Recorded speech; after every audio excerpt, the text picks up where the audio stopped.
Hello, clients, family, and friends. Hope you're having a great summer. We've had a lot of action, I'd say, this year, especially legislation. And most recently, on July 4th, President Trump signed the One Big Beautiful Bill Act. Yes, that's the real name. Signed it into law. And this was a massive reconciliation bill, meaning that it was able to conform to strict rules in order to pass the Senate with 50 votes. I wanted to record a short video every couple of days or so to explain the various tax implications to individuals and families of the bill. So let's dive right in.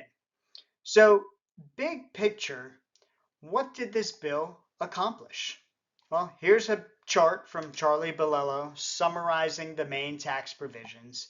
I hope to dive a little deeper over the next couple of weeks, but there's been quite a few changes. So let's look at each category one at a time, starting with, in plain English, what did this bill and now law accomplish?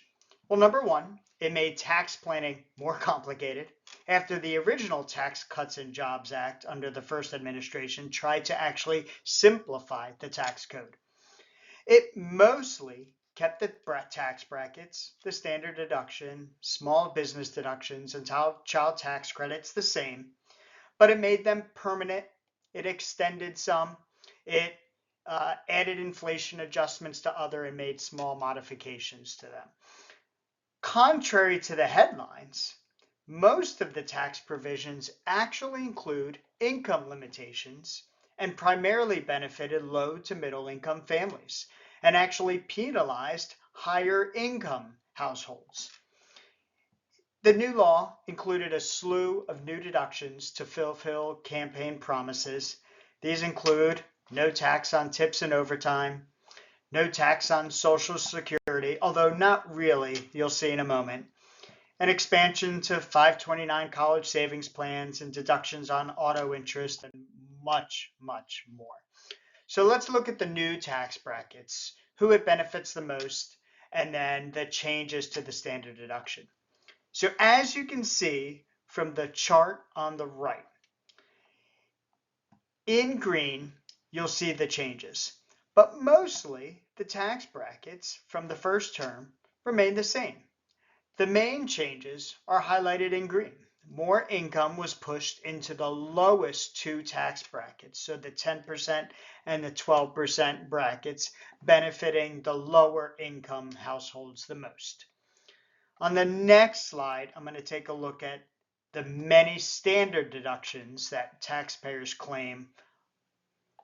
Let's take a look at that. Seniors over the age of 65 are making out incredibly well under this new law. For starters, the standard deduction, which is how much you can subtract from your income before you pay taxes, is increased and indexed for inflation. This is the darker blue. So a single person, if you had 100,000 of income, you subtract 15,750 before getting to your taxable income, essentially. And these amounts are going to be indexed for inflation. So this means fewer people are going to need to itemize their deductions, making tax planning easier.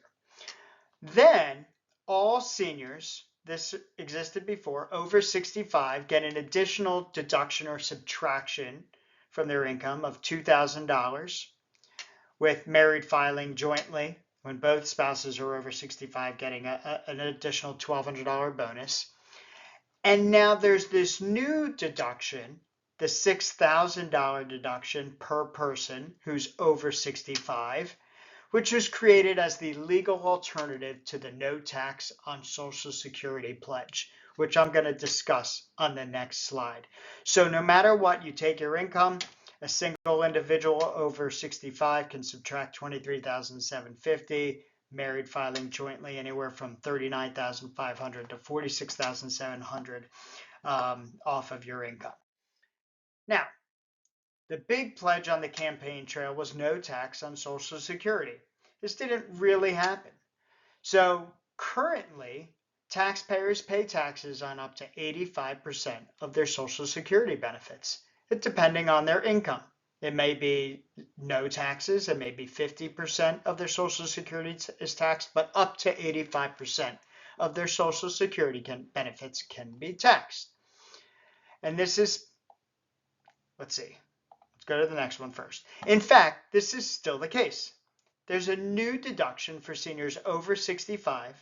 It doesn't change the Social Security taxation calculation in any way, but it's still a big boost to seniors. There's a general frustration, I think, for paying taxes on Social Security because workers right now pay taxes on their income to fund Social Security and Medicare in the first place. So it's sort of a double taxation when they're taxed on the back end. So there's this new deduction that's $6,000 for filers 65 and older, and up to $12,000 if you're married and both are over 65. But just like many of the other provisions in this tax law, there's an income phase out, which primarily benefits the lower and middle income taxpayers here. So starting at income for 75 to 175,000 for single filers and 150,000 up to 250,000, you get phased out. Next time, I'm going to discuss more of the changes, including some of the itemized deductions that change, the family tax benefits, and many of the other changes in this massive, complicated tax law that were passed, including some of the tax benefits that are going to disappear by the end of 2025 that you may want to take advantage of. So, hope that was helpful. Have a great weekend, and I'll see you soon.